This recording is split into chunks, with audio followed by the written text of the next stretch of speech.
Hardcore fans of Jose Chille DeCastro were disappointed on Wednesday, as their style icon and keen fashion commander broke a recent promise and failed to livestream every day to teach history related to his Constitution headquarters board game. DeCastro had made the promise after breaking another promise, one made several times in the past 2 months, where he claimed he'd stop doing his near daily 3-hour streams devoted to anti-police videos in order to focus on teaching the game. The YouTuber's devotion to his game has been in question lately, as our own coverage showed our estimate that he would need to make a profit of $35 per game to theoretically pay back his planned loan of $150,000 and to fund a second print run of the game, provided that he sold every copy of the game's first print. Margins would be tight, and he'd have to invest everything he made from selling every copy of the game back into the business, foregoing things like rent and eating and paying taxes and employees. But he could just about do it if he raised the price of the game. Coincidentally, on DeCastro's second Tuesday night live stream, he made the dreaded declaration that he would soon be raising the price of his board game to $99.99. He didn't really elaborate why he needed to do it, and followed it up with the fact that he had a meeting on Thursday about getting the $150,000 loan. His announcement set off a flurry of activity on his website, with the pre-sale counter going from 9,992 to 9,991 in the day and a half since his announcement. He also saw his GoFundMe donations to fund his ill-fated lawsuit against retired Justice of the Peace Ann Zimmerman almost double from Wednesday's take.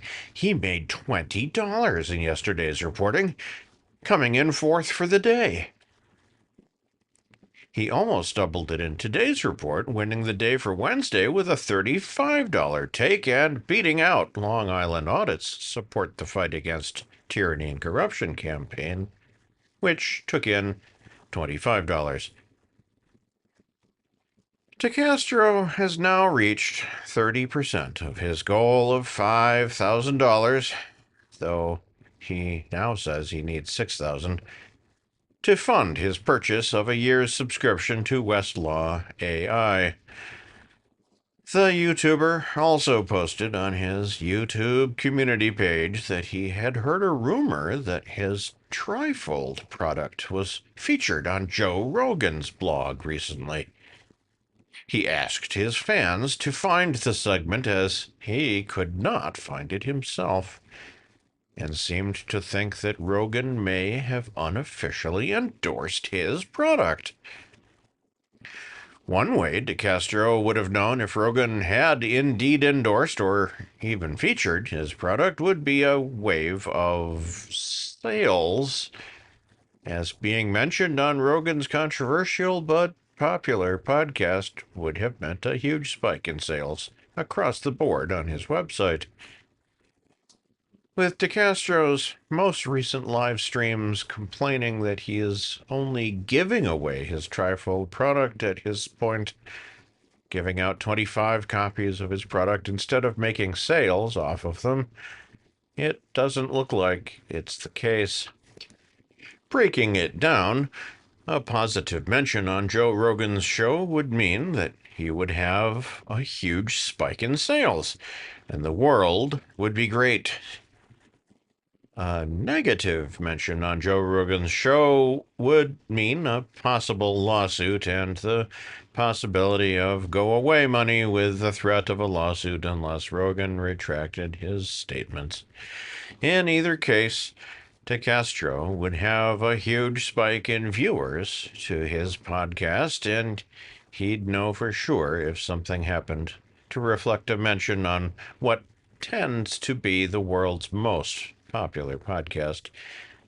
But, yeah.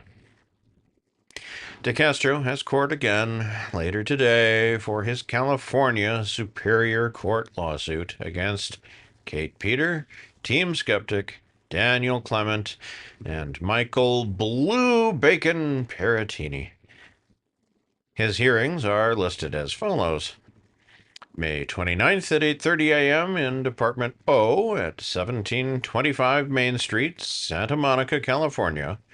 Hearing on motion to vacate or strike request for dismissal without prejudice.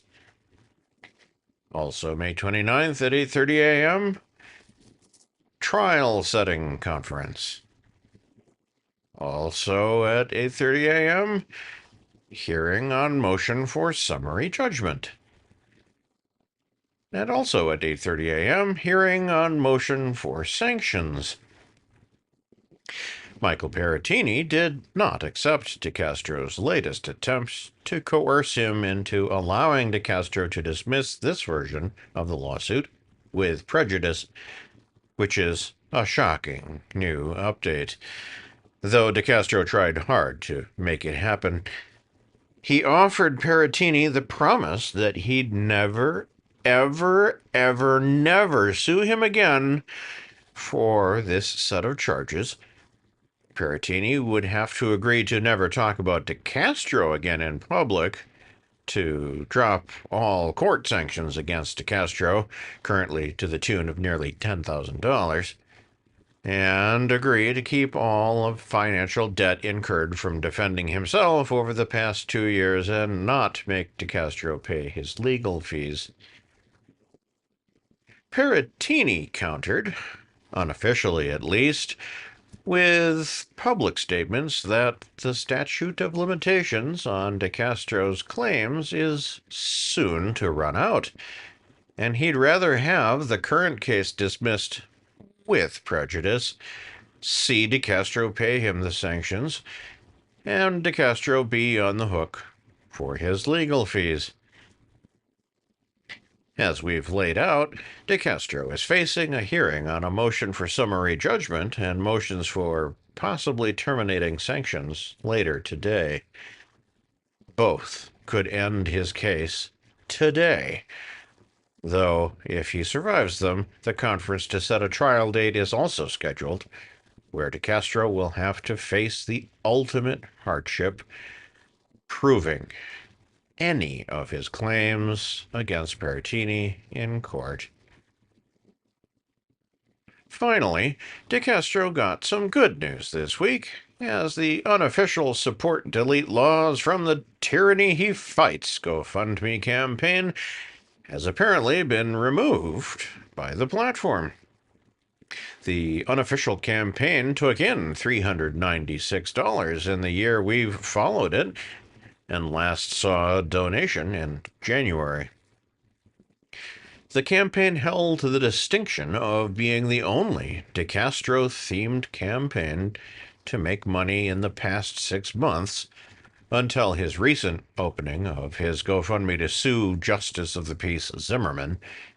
It was the only DeCastro-themed campaign. We will provide updates on DeCastro's scheduled hearings as soon as we receive them.